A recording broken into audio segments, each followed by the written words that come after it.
Okay. Perfect. So I am delighted to introduce you all to our guest today, Dr. Rudrani Banik. And Dr. Banik is a physician who specializes in eye health.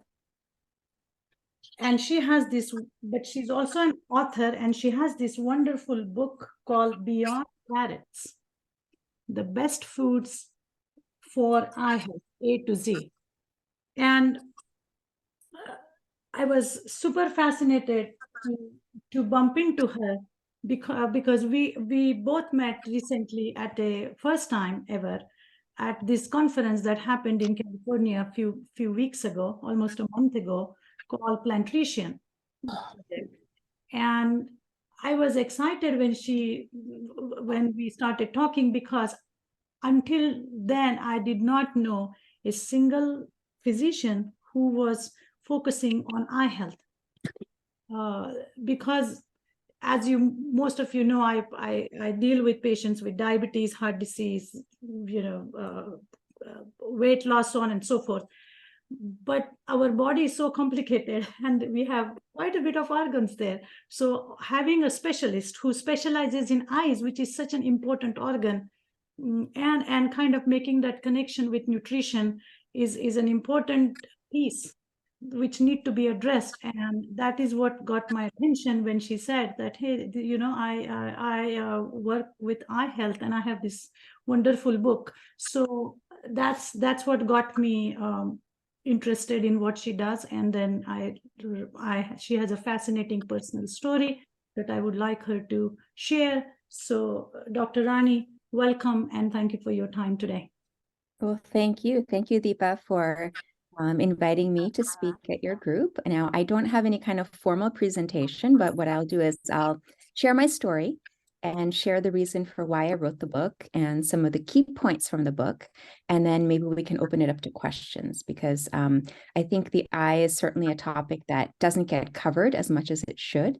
When we think about our five senses, most people would agree that vision is, of the five senses, probably the most important sense, yet most of us don't really do much on a regular basis to care for our eyes. So hopefully I'll give you some insights, pun intended, insight into eye health and what you need to do from a nutritional standpoint to support good vision throughout life. So I'll give some background on me. So I'm based in New York City. I'm a board certified ophthalmologist. I'm also a fellowship trained neuro-ophthalmologist. So I deal with all the connections between the eyes and the brain. And, oh, I think someone may be not on mute, but if you could please mute, that would be great. And then we can unmute at the end when we do questions. So I was practicing in academics for quite some time. I am based in New York, as I said, at Mount Sinai. So I was on faculty there for most of my career. And then I realized the importance of nutrition for health because of a personal health issue I was having. And I'll share this with you very quickly, because I think it's an important story that people should hear. So I'm pretty healthy, except that I have migraine. And I was suffering from very severe migraine for years. I would say for about 5-6 years, I was having constant migraine. And I couldn't figure out why. I went to many doctors here in New York, and I went to some of the best migraine specialists. And all they did was they just prescribed me medications, one medication after another, to treat my migraine, and nothing was working. I basically tried the medication, and it either wasn't working or it gave me side effects, and I couldn't really tolerate it. So I figured I had to find a different way to fix my own health problem. And I said, okay, what else could be potentially triggering my migraine? Like, what else could it be that's causing this perpetual pain? And, then I really started to kind of look introspectively about and look at my choices in life. What was I eating? What were my lifestyle choices? What was how much was I sleeping? How was I managing my stress? And, surprisingly, none of my doctors had ever mentioned any of these things to me. Like, they never talked to me about nutrition at all. Meanwhile, and I'm embarrassed to admit this, but I'll admit it, I was eating junk food like 24/7. I would eat pizza and Diet Coke and ice cream those were my 3 meals, basically. I mean, it was really, really bad for years. And so, now looking back at it, is no wonder that I had, horrible migraine. It wasn't being controlled because I had very poor choices in my diet. So to keep this short, basically, once I started addressing my diet and making some really important and dramatic changes in my diet, I started to feel better. And I also, in parallel, I made some changes in my lifestyle choices, my sleep, my stress. I was finding ways to manage my stress, basically self-care. And that's how I started to get better. So after 5 or 6 years of chronic daily migraine, I started to finally break through that pattern. And nutrition played a major role in this. And also, so I started to use these principles for many of my patients who also have migraine, and they started to get better as well. And I was really taken aback, like, wow, there is really something here, because this worked for me, right? But it also has worked for many of my patients. So there is a link there between nutrition and optimal nutrition and our brain health. And then I decided to extend this further and extend it to eye health. And I said, okay, let me do a deep dive into how can nutrition be used for vision health? What can we do to promote our vision using nutritional strategies? And when I look back in my training, I think back at all the years of training I've had. I've been in, before I became a neuro-ophthalmologist, I was in school for basically 13 years of my life to become a neuro-ophthalmologist. And I can look back on that, and only 4 hours were dedicated to nutrition. Only 4 hours in all of my medical school career, my internship, my residency, my fellowship. So nutrition was never taught in terms of eye health. So I had to really look, and research myself. Okay, what can I do to teach people how to improve their eyes with nutrition? So I started doing, all this research about macular degeneration and cataracts and glaucoma and dry eye.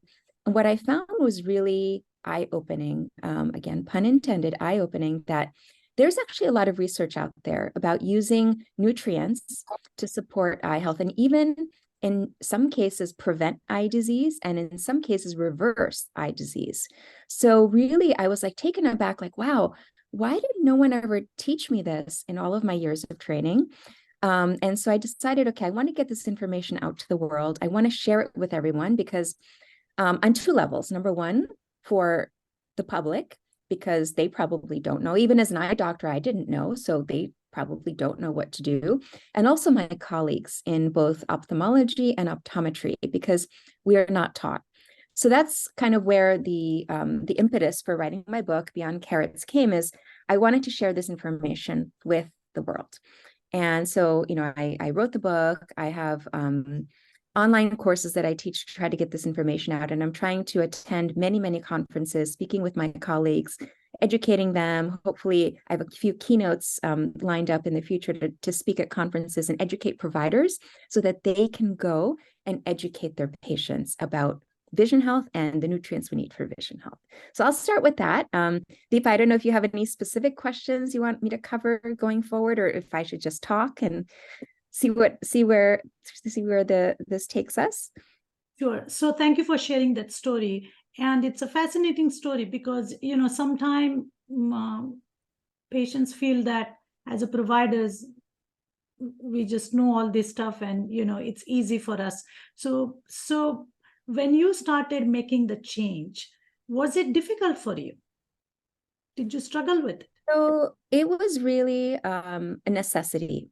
It really was. And I said, okay, I need to get better. And so I need to make these choices. And again, I was really entrenched in these bad habits for years, like most of my adult life. So from my 20s to my early 40s, I was eating this way. So it was difficult to break that pattern. But what I started to do is, this is the number one thing, is I was doing the grocery shopping for my household, and I stopped buying those things. And when you stop buying them and they're not available to you, they're not in your fridge, they're not in your pantry, you can't eat them, right? So that was a start. And then instead I started to, include more fresh fruits and vegetables. I really would never, ever eat fresh fruits and vegetables before. So I started to do that. Sometimes raw, sometimes cooked, and really cut out a lot of the processed foods. and cut back on the soda, the diet soda in particular, which I was really addicted to. So I think all of this, you asked, was it hard to make that change? It was hard. It was hard because I was breaking patterns that were there for so many years.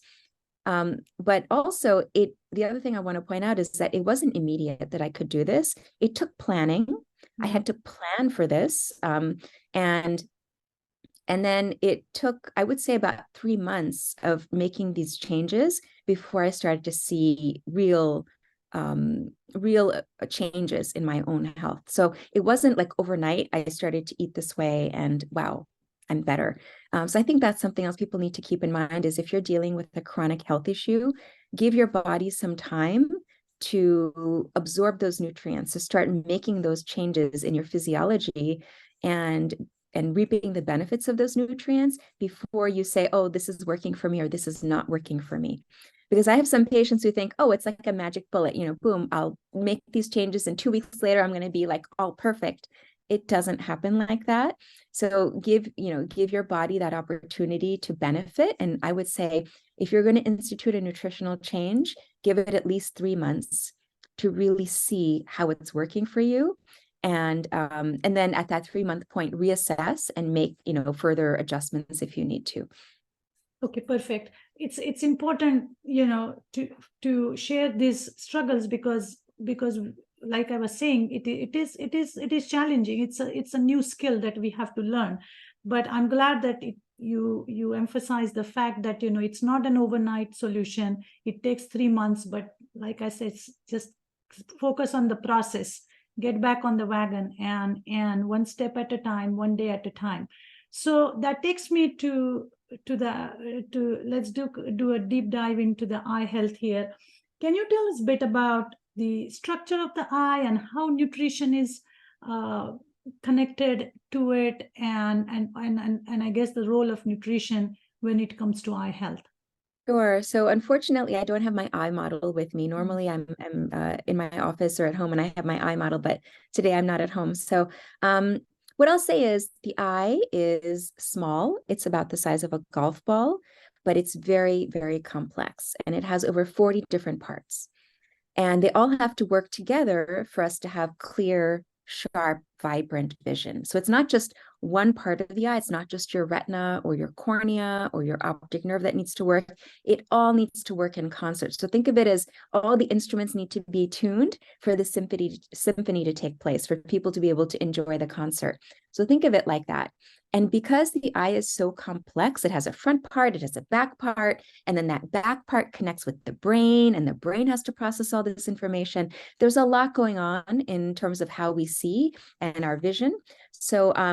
So there's also many nutrients our eyes need to stay healthy. So a lot of people, now I'm going to ask, I'm just going to ask you, so you can just chime in. What have you been told about eye health? Like what if you had to choose like one food that's good for your eyes, what would it be? What do you think? What have you been told, or what have you been kind of indoctrinated to believe? Take a guess. You can unmute. Okay, sure. Marcella, you're raising your hand. You want to go ahead? Unmute. Sorry, I was somebody said carrots. My question, I had a different question. Okay. Sure. I don't know if this is going to derail us, but what I wanted to know was if we don't take care of our health, because I don't think about my eyes ever. I don't think about like what could happen. When I think of my eyes, I only think of like, oh my God, I could lose my eyesight. But what are the things that could happen? What are some of the ailments that are associated with our eyes that poor health can cause? Yeah, that is a great question. And maybe we'll talk about it in just a few minutes. We'll come back to that because I definitely want to go over what are the more common conditions that happen as we get older. So just going back to carrots, I know, most people think carrots are the key to excellent eyesight. And what I'll tell you is that it's partially true, but it's not completely true. And it's partially true because carrots provide beta carotene. And beta carotene is a precursor to vitamin A. And vitamin A we absolutely need for night vision and to prevent dry eyes. So yes, we need carrots, we need beta carotene. But because the eye is so complex, we need about 30 nutrients to keep our eyes healthy. And you may say, oh my goodness, like that is way too much. The eye is too much. Like I can't even think about this. Like, how am I going to get 30 nutrients in my diet? The truth is, if you have a plant-rich diet, plant-forward diet, plant-based diet, whatever you want to call it, if you have that type of diet, if you have that style of eating, you are automatically getting all that whole range of nutrients in your diet. You really are. So if you strive to eat many, many plants on a daily basis, over the course of, let's say, a week, you will get all of those various nutrients. Now, the other thing is the 30 nutrients, they come from at least 40 different foods. So it's not just one food. It's not just one, food group even that we need to rely on for our eye health. We need to have that diversity. So that's what, again, I talk about in the book, the 30 nutrients, but then the 40 foods that are richest in those nutrients, those plant-based foods that are richest in those nutrients. Now, the other thing I'll say is I'll give you a couple of tips right now about how you can get this nutrition in your diet to support your eyes. And it's absolutely true. Most of us don't think about our eyes. We take them for granted until something goes wrong. So the point I want to get across is there are many things you can do now that will help you protect your eyes for the years and decades ahead.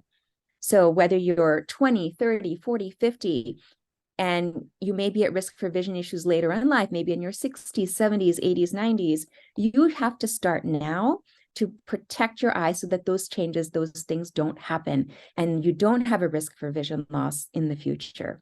And it's a very hard concept to get across because you think, oh, well, I don't have a problem right now, so why do I have to worry about it? But our eyes are organs that you need to nourish, and you need to be very forward thinking about. Like, don't just think, okay, it's not going to happen to me now. It's going to happen 20 years later. I don't have to worry about it. You do need to worry about it, because what you're doing now is going to impact your eye health when you're older. And when we're older, we may be susceptible to things like cataracts, glaucoma, macular degeneration. These are some, if you think about the potentially blinding conditions around the world, these three are at the top of the list. What causes blindness around the world, not just in developed nations, but also in developing nations across the board? Cataracts, glaucoma, macular degeneration. These are the three leading causes of blindness. And I'll give you a fourth one as well, which is diabetic retinopathy. And I'm not sure if any of you have diabetes, or maybe you have a family member or a close friend or another loved one with diabetes, but diabetes can steal your sight, yet you can prevent it with the power of nutrition. So that's really the point I want to get across today. Be proactive, prevent these conditions in the future. Try to incorporate a diversity of foods to get those 30 nutrients. The diversity comes from at least 40 different foods. Most of them are plants. Yes, there are some animal-based products. I don't talk about those in the book, but there is a downloadable supplement. If anybody's interested in animal-based products, there is that available to them if they want to learn that. But most of them come from plants. So to achieve a diversity in your diet to support your eyes, I give a quick strategy in my book, which is the rule of 21. Now, that is based off of most of us eat 3 meals a day, 7 days a week. So that's 21 meals in a week. And what I recommend is that with each meal, incorporate a different colored food into your diet. And if you incorporate all the various colors into your diet in the span of 1 week, you will be getting those 30 nutrients. You will. It's just that diversity that will provide you. So you don't have to sit and count. It's not like calorie counting where you have to count those 30 nutrients. I don't want you to have to feel like you do that. You have to do that. That's a burden. That's really cumbersome. You don't have to do that. Just incorporate a different color with every meal. And what I mean by that is different shades of green. So yes, we think about leafy greens, which are amazing for eye health because they're rich in lutein and zeaxanthin. Those are really important nutrients we need for our eyes in the prevention of macular degeneration and cataracts. So leafy greens, spinach, kale, collard greens, Swiss chard, arugula, even some herbs like cilantro, basil, I'm blanking, parsley. These are all very, very rich in these great nutrients. So those are the leafy greens, but you need to also incorporate other shades of green. So for example, think about avocado. Avocado is a wonderful food for your eye health and your brain health. And it also has lots of lutein and zeaxanthin in addition to other vitamins and nutrients. Think about other greens like zucchini, for example. Zucchini is also a great source of these nutrients. Then think about other colors. So if you're thinking about your eye health, the colors you should really focus on, I mean, all colors are good, but the ones I would say will give you the biggest concentration of these eye nutrients are orange and yellow colored foods. So think about orange colored foods. So what's orange? Orange bell peppers. Okay, sometimes corn is orange. Nectarines, peaches, mango. These are all great for your eyes. Yellow foods. So again, there's some crossover here. You can have yellow bell peppers. Again, corn comes into the picture. Squash. I mentioned when I was talking about orange, I should have also mentioned we're in the fall season right now. So pumpkin, butternut squash, these are beautiful orange colored foods. Incorporate all of these into your diet and you will be getting those 30 nutrients. Now, other colors, other foods. Let's talk about some darker pigments, like darker colors like blues and purples and blacks. So what foods may contain some of these nutrients that your eyes need? By the way, the nutrients are called anthocyanins. I don't want to bog you down with scientific terms. I'm just trying to give you like easy strategies you can use that are practical. But think about some blue and purple and black foods. So what may they be? Take a guess. Anybody want to chime in? Berries. Yes. Berries. I love berries. Blueberries, blackberries. And actually, blueberries have been shown, half a cup of blueberries has been shown to help support your brain health, help prevent cognitive decline. So you're not just supporting your eyes, but you're also supporting your brain. And by the way, I didn't mention this earlier. I should have mentioned it, but the eye is a direct extension of your brain. So when you're eating for your eye health, you're also supporting your brain health. So keep that in mind. You get a 2-for-1 here when you're incorporating these foods, even lutein, zeaxanthin, those 2 nutrients I mentioned earlier. There are also many, many studies that show the benefits of lutein and zeaxanthin, not just for your vision, but for prevention of cognitive decline, for memory improvement, and to help with brain fog. So there are numerous studies, again, showing the benefits of these nutrients that come from some of the foods that I just mentioned. So we Rani, talked about quick question for you, or if you could explain to us, I talk about inflammation because most chronic diseases, if not all, are inflammatory conditions. But can you specifically talk about role of inflammation and role of food, nutrition to reduce inflammation and its connection with the eye health?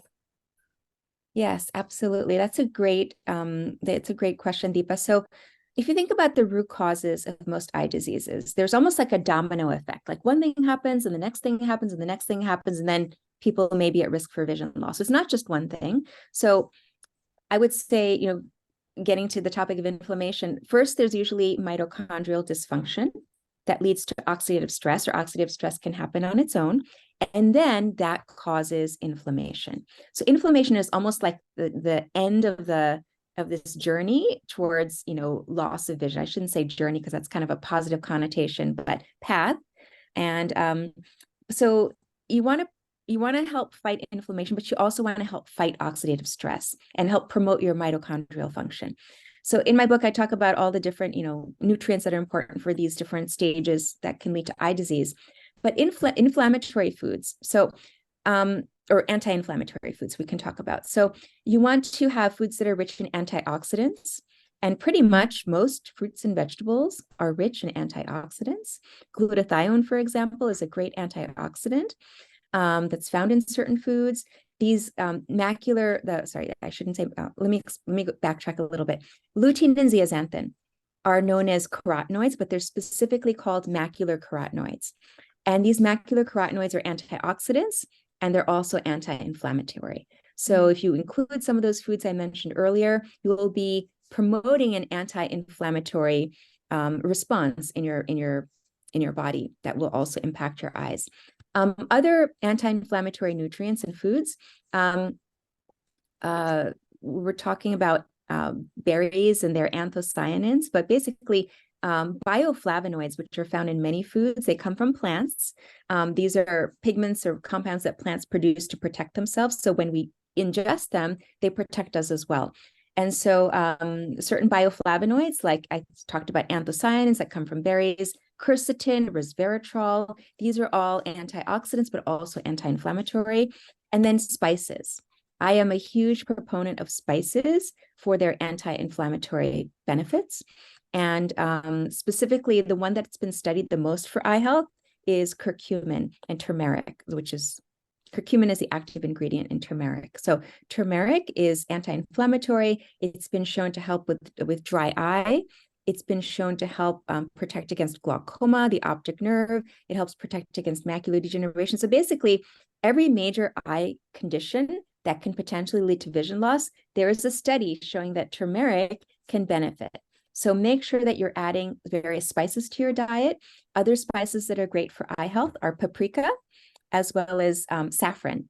So I know paprika is very, commonly used. Saffron is maybe not so commonly used. It's also a little bit expensive, but there are studies showing that these spices all can really, really benefit your eyes. So think about all the colorful spices that you can include in your diet to help decrease inflammation, to serve as antioxidants to your eyes and help promote your eye health. Perfect. So going back to the role of nutrition in terms of addressing the specific eye-related conditions, where do you think hydration plays a role?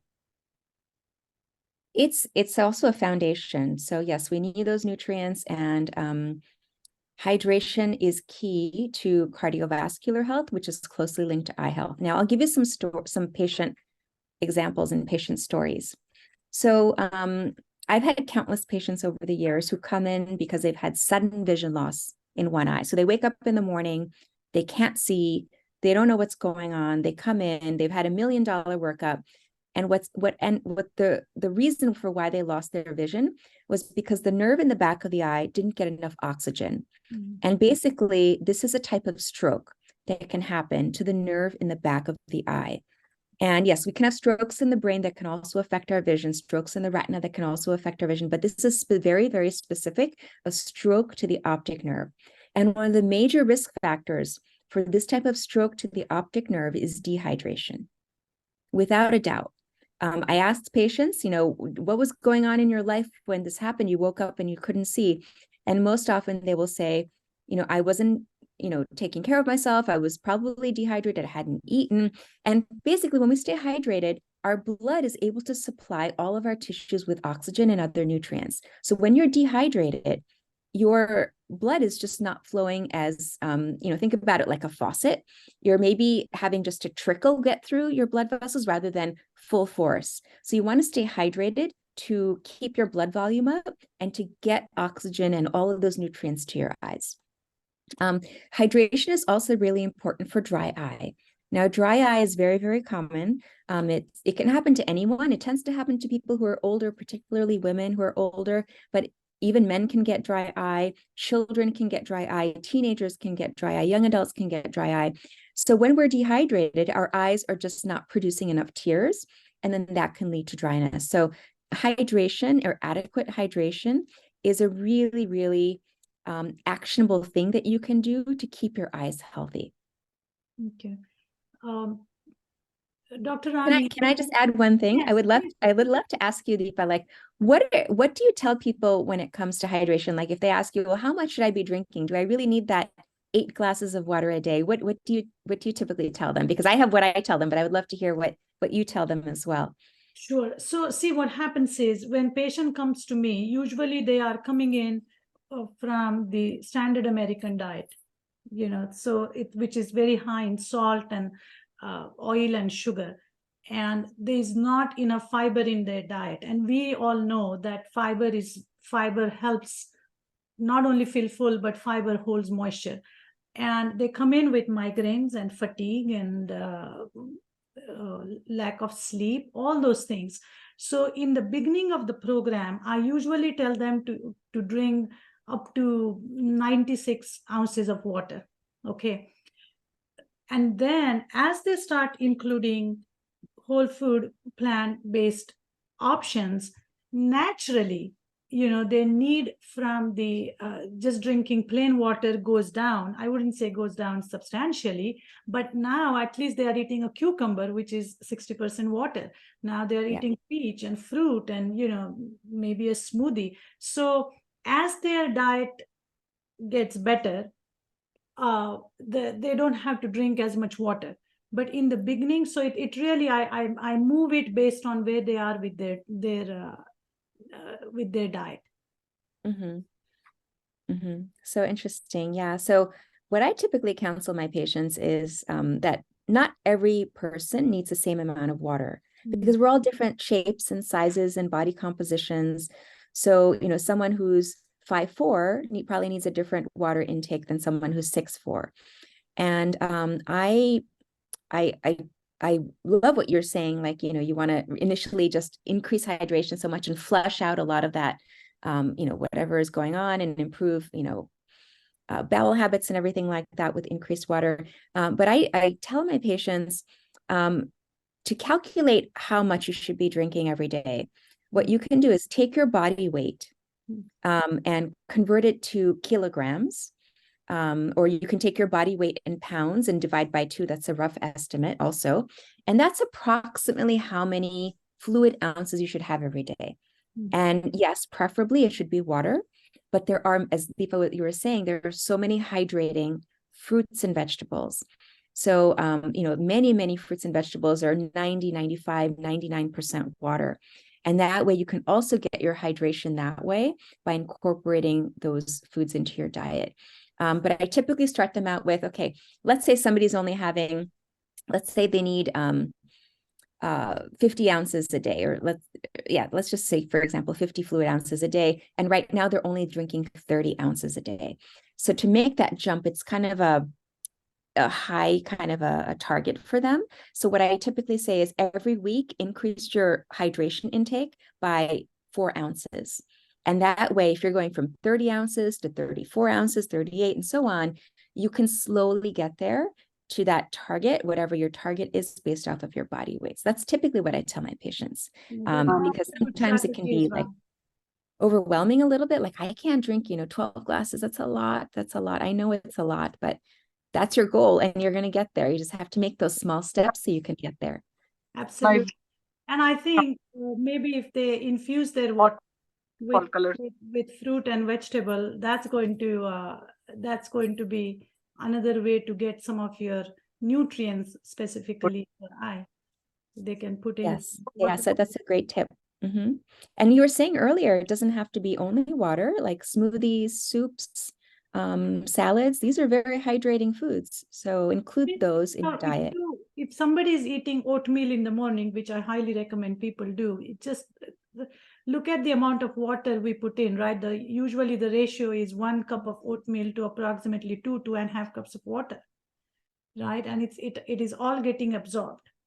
And why do we feel full after eating oatmeal is precisely because of the fiber and because of the moisture, along with all the slow acting carbohydrate it has.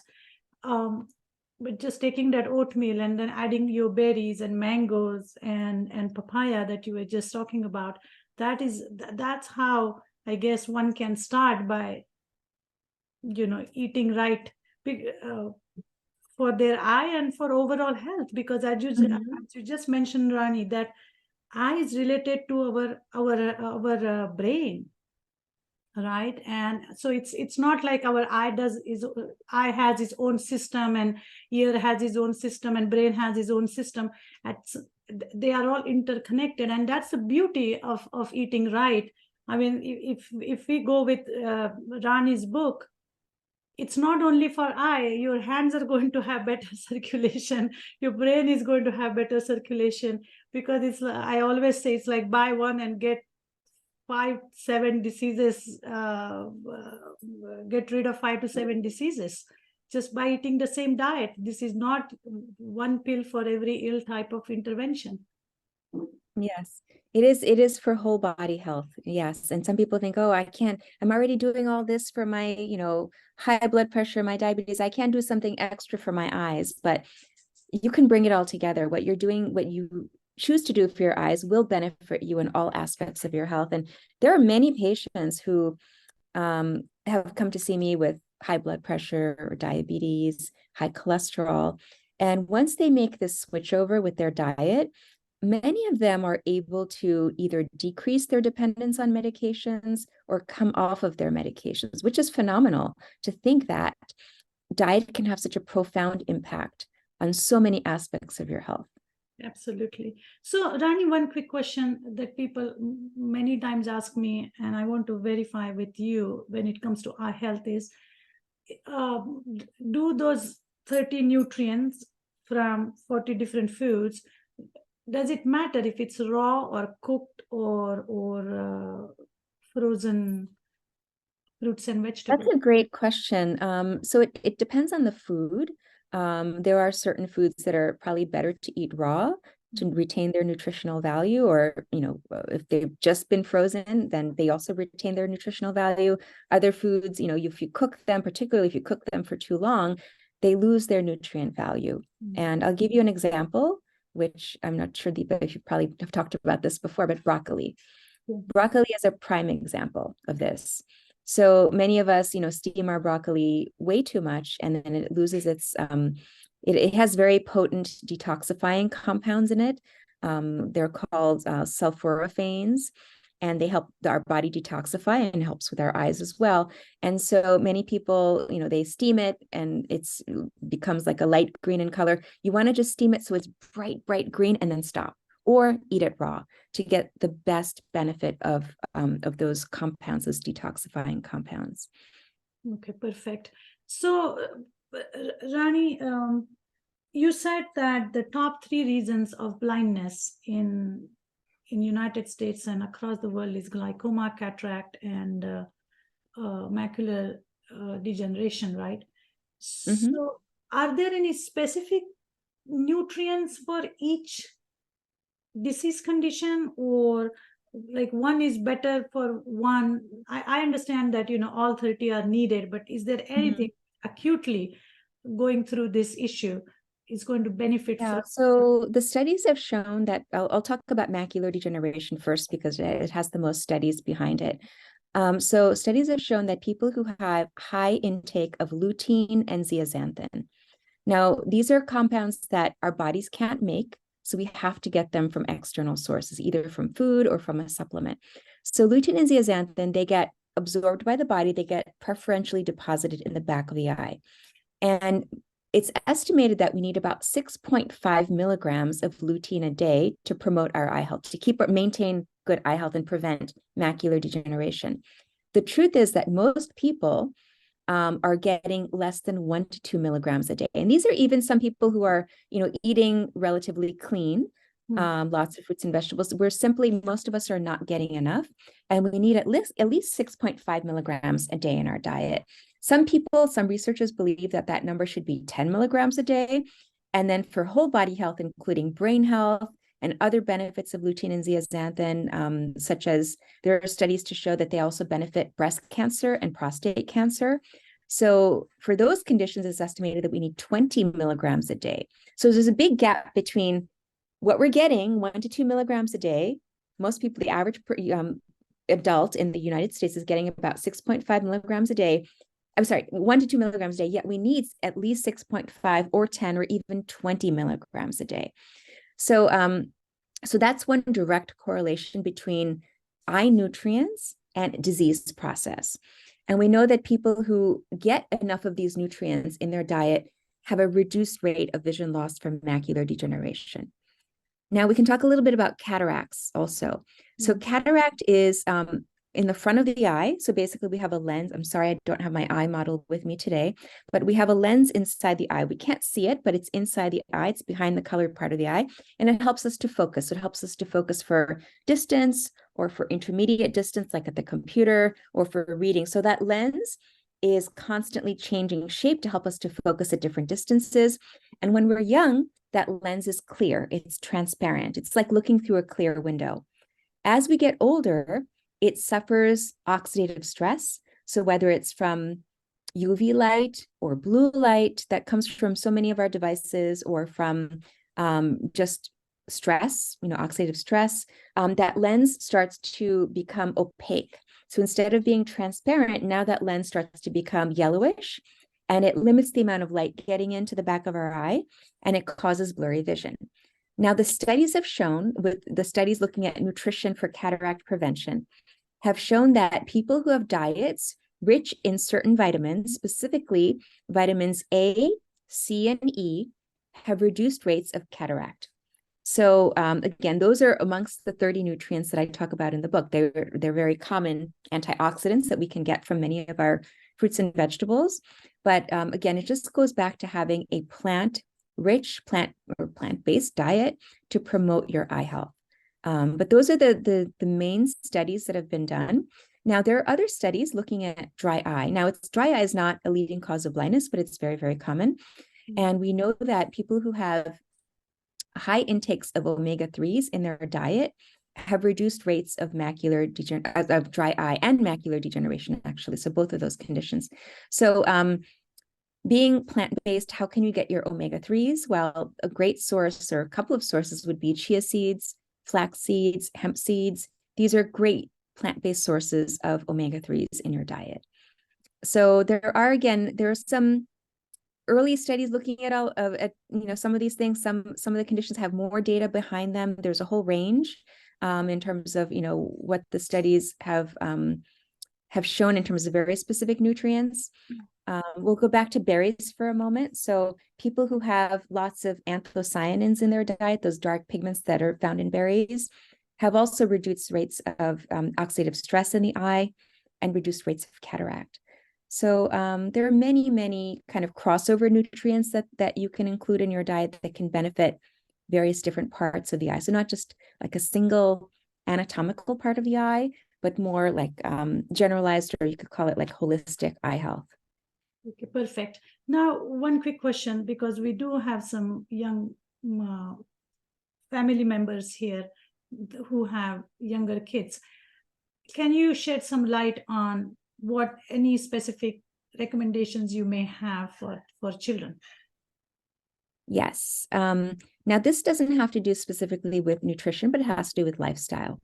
So many people this day and age are myopic, meaning nearsighted. And we call it myopia. And it's becoming an epidemic around the world. Not being able to see at distance, where you have to wear glasses or contacts to see at distance, but your near vision is intact. So that's myopia. And basically, it's estimated that right now, about 30% of the world is myopic. And by 2050, so, in just like a little over 25 years, 27 years, half the world will be myopic.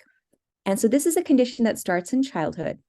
And we know from studies, these are really interesting studies that have shown that children who spend time outdoors every day, at least 2 hours a day, outdoors, playing outdoors, whether it's a sunny day, a cloudy day, it doesn't matter, but they're just outside playing, they have reduced rates of myopia progression. So I think this is really important for parents to realize, is that, a lot of our kids spend much of their time indoors. They're on screens a lot, but we need to get them outdoors. And now there are some countries that, after these studies have come out, most of the studies have come out of Asia. So countries like China and Singapore are where most of these studies have been done, where the rates of myopia have skyrocketed, even greater than what they are in the Western world. But some schools have instituted outdoor recreation time during the school day to make sure that their kids are getting those 2 hours a day outdoors. Now, I know it may be difficult, especially if, we're going into the colder months and it's hard to get your kids outside, but even like taking a brisk walk, sometimes I do this even when it's freezing cold outside. I will go for a brisk walk, and I'll encourage my daughter, who's now 15, to go outside as well and take a quick walk. Even that little bit could be beneficial for eye health as well. Okay, perfect. Thank you for that, because it is like you just said, it is an epidemic, and then children complain of headaches and eye strain, and there are other issues which stem from just poor diet and poor eye health. Yeah, So could I add just a little bit to that? Thank you for bringing up that those types of symptoms like eye strain, headaches, sometimes light sensitivity. So these symptoms are commonly associated with looking at screens all day. And we call it, in the eye care world, we call it digital eye strain. So just from being on a screen for hours at a time. And many adults are on screens over 10 hours a day. That's the average, actually, over 10 hours a day sitting in front of a screen. And even children, the average is about 6 hours a day sitting in front of a screen.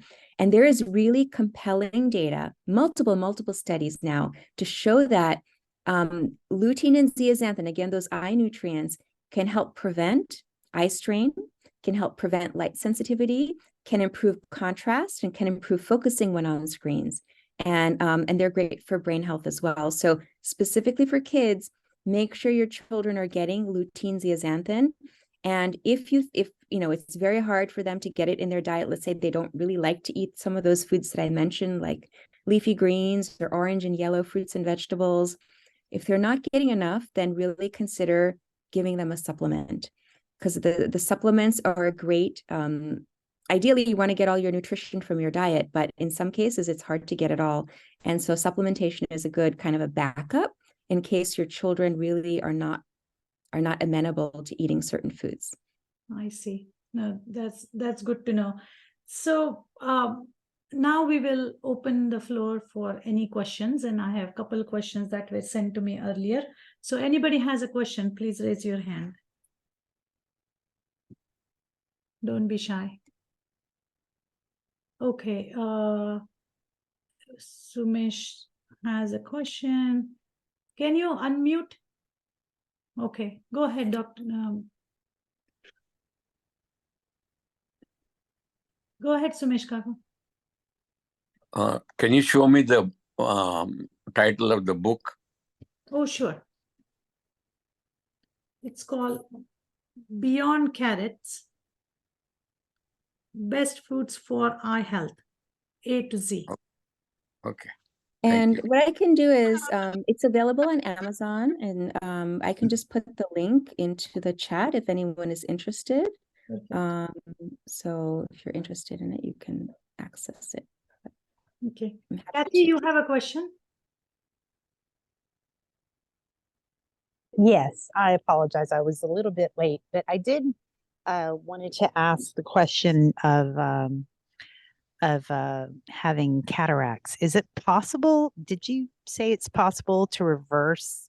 I have a tiny little cataract. It's not anything big, my doctor said, but I just wanted to know, is it possible to reverse it with a plant-based diet? Mm-hmm. That's a great question, Kathy, and thank you for asking that, because it is a common question that comes up, like, can I make this go away by using the power of food? So what I'll tell you is that at this point, unfortunately, there is no proven way to reverse a cataract.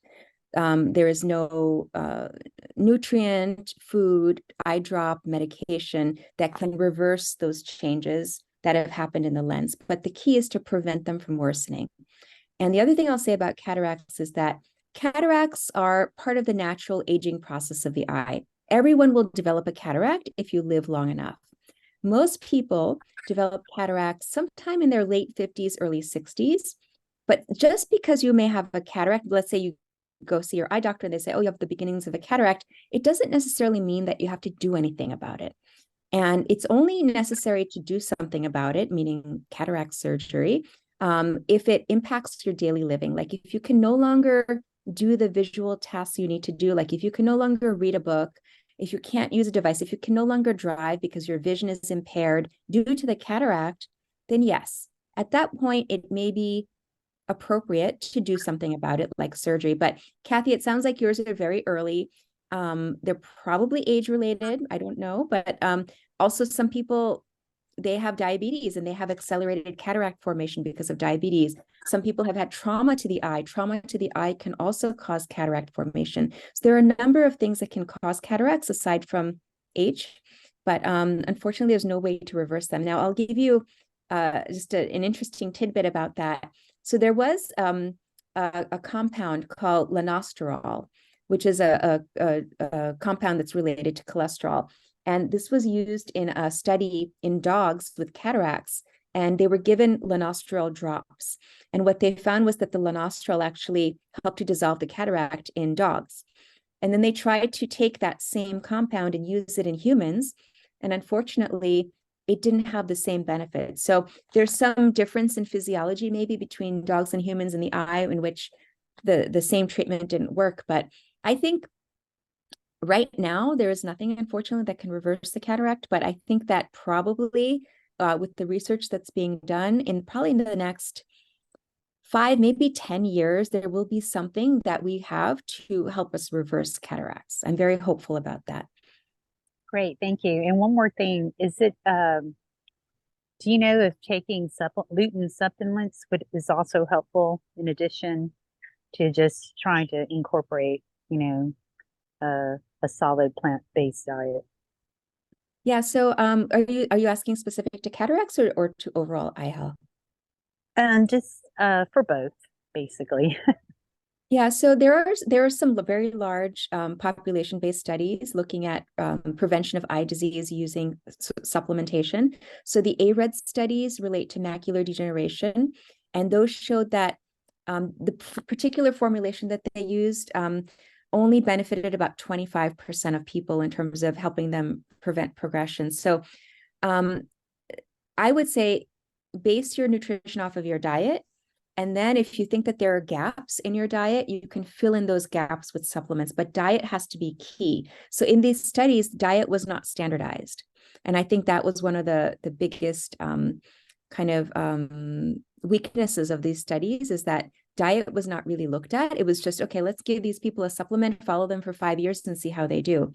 Yet perhaps if they had also addressed dietary gaps and deficiencies, that the supplements may have had more effect or may not have even been necessary if they had just a separate arm looking at diet alone. So that's my personal take on things. Now, what I'll tell you is that based off of the data, looking at eye strain and brain health, lutein and zeaxanthin, there's so much good data about these two nutrients showing their benefits. I do recommend to many of my patients to take that supplement, lutein and zeaxanthin, because these are pigments in our eyes that naturally decrease as we get older, and we want to really boost these pigments from diet, but also from supplementation. So I take an eye health supplement, my family does, and most of my patients, I do recommend that they take one, even though I'm going to, this is my disclaimer, there is no very large population-based study to show that this really benefits, but looking at what I know about other benefits, I think that it's worthwhile doing it. Great, thank you. You're welcome. Anybody else?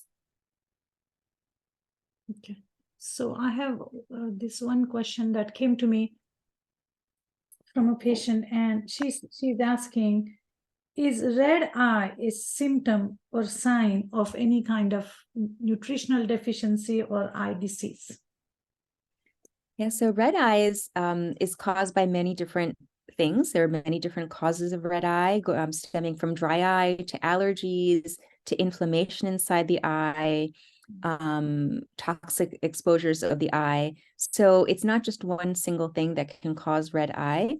But I would say that many people who have dry eye also have redness of the eyes. So if you also feel, in addition to red eye, if you also feel like you have dry eye, let's say you have scratchiness of the eyes, or like a sandy sensation, like there's something inside the eye, like a pebble or stone or gravel, that's a sign of a symptom of red eye. So if that's accompanying your red eye, then include more omega-3s in your diet to help support that. Okay, thank you. One more question. If there is, any anecdotal stories about macular degeneration, diabetes mellitus? Hold on, the question disappeared. and eye disease improvement with diet change? Yes, I have so many actually. And my next book, so this book is Beyond Carrots. My next book is all about macular degeneration and how I use a lot of these nutrition and lifestyle strategies to help people retain their vision and prevent vision loss from macular degeneration. So in that book, I talk about a lot of patient stories. I think I have like 8 or 9 patient anecdotes about ways that people, things that are under their control, that they took control of their health. They decided to make dietary changes. They made lifestyle changes, and it helped them maintain their vision. So they were on a course where they were going down the path to losing vision from macular degeneration. Now, there's a lot of there's several different types of macular degeneration. There are categories of macular degeneration, and I don't have time to go into all of the little details about the categories. So there are early stages and late stages. What I'll tell you, if you're in the early stage, there's a lot you can do, again, under your control, choices that you can make that can help prevent vision loss down the line. And I'll tell the story about, I don't know how much time we have, Deepa, but I can tell a quick story related to this. So I have a patient, Bob, who I talk about in my next book. And Bob was in his 50s when he first came to see me. Both of his parents lost vision from macular degeneration, and he had been diagnosed with an early stage of macular degeneration that then had progressed to an intermediate stage. And he was terrified that he would lose his vision, just like his parents had lost their vision from wet macular degeneration. And so basically, I did a dietary intake on him, and it turned out that he was living off of a SAD diet. I mean, it was shocking that not one of his doctors had ever talked to him about the SAD diet. I mean, he was having McDonald's several times a week. He was eating a lot of frozen processed foods, just a very poor, high sugar, high fat diet, processed diet. And so, it was really shocking to him that he should try to eliminate those foods. Like, no one had ever mentioned that to him. But, after several months of working together, like, I convinced him, okay, your vision is so important to you. If you don't have your vision, you can't drive, you can't work, you can't be independent. You need to make these changes. And I know it's hard, but you need to really, really incorporate more of a plant-based diet into your routine. So he slowly started to make changes. And over 6 months, he completely overhauled his diet. And not only did he have macular degeneration that suddenly, arrested, it stopped progressing, but also he was 25 pounds overweight. He was able to lose 30 pounds, actually more than what he was hoping to lose. And he was able to get off his diabetic medications, and he was able to decrease. He was taking 3 blood pressure medications. He was able to get down to only 1 blood pressure medication. So I would say he was probably one of my best success stories, because he was really determined to do this. And, because of the impetus of maintaining his vision, he didn't want to go blind. So that was his reason to actually make these changes. And he's really, really, he's really glad he did. And I'm so proud of him for doing it, because it's not easy. It's definitely not easy to do these drastic lifestyle changes, but it can be done. It can be done, and it's worth doing it, right? I mean, what's life if you can't see things? And Yes. And so what I'm hearing from you is, even though there is the data is still emerging in terms of actual reversal of conditions, but there's plenty of data to indicate that at least we can prevent the damage. And in the process, who knows, right?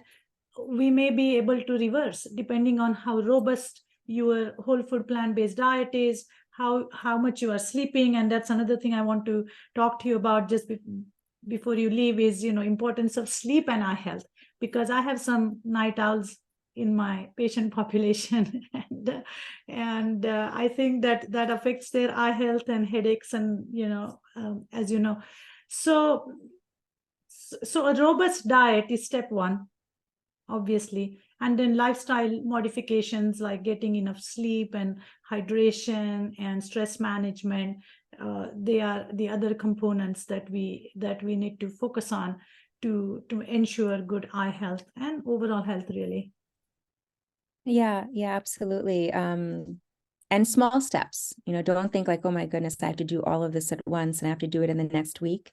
I would say choose one thing, and every week implement that one thing, and then build on that. So every week you're building. Like, okay, this week I'm going to work on my hydration. And then next week, you're going to incorporate more leafy greens. And then next week, you're going to work on your sleep. And sleep is, it is such a vital aspect of our health. It is regenerative. When we sleep, our brain rests, our eyes rest, but our body tissues regenerate. And there's structures inside the back of the eye and the retina that actually regenerate when they're not constantly being exposed to light and stimulus. So it's best to, maintain adequate or healthy sleep habits, whereby you strive to get anywhere from 7 to 9 hours a night. And I know I'm guilty of this because I'm a night owl also, and I try not to be, but sometimes I am.